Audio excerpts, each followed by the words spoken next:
ജീവിതം ഒരു തീർത്ഥാടനമാക്കി മാറ്റിയ മനുഷ്യൻ്റെ പേരാണ് വിശുദ്ധ യൗസേപ്പ് പിതാവ്.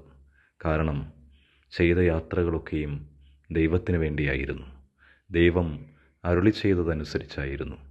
ക്രിസ്തുവുമായിട്ടുള്ള യാത്രയായിരുന്നു. ഞാൻ എൻ്റെ സഹോദരൻ്റെ കാവൽക്കാരനോ എന്ന കായേൻ്റെ ചോദ്യത്തിന് മറുപടിയായി ദൈവം കരുതി വെച്ച സുന്ദരമായ ഉത്തരമായിരുന്നിരിക്കണം വിശുദ്ധ യൗസേപ്പ് പിതാവ്.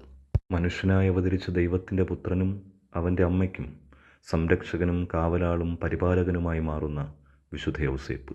വേദപുസ്തകത്തിൽ വിശുദ്ധ യൗസേപ്പിനെ നിശബ്ദനായൊരു മനുഷ്യനായിട്ടാണ് അവതരിപ്പിക്കുന്നത്. നിദ്രയിൽ പോലും ദൈവത്തിൻ്റെ സ്വരം ശ്രവിക്കുവാൻ തക്കവിധം ഒരുക്കമുള്ളൊരു മനുഷ്യൻ. സ്വപ്നങ്ങൾ പോലും ദൈവം നൽകുന്ന ദർശനങ്ങളാണെന്ന തിരിച്ചറിവോടുകൂടെ അതിനെ നോക്കിക്കാണുവാൻ പ്രാപ്തനായൊരു മനുഷ്യൻ. ആ മനുഷ്യൻ പുറമേ നിശബ്ദനായില്ലെങ്കിലേ അതിശയമുള്ളൂ.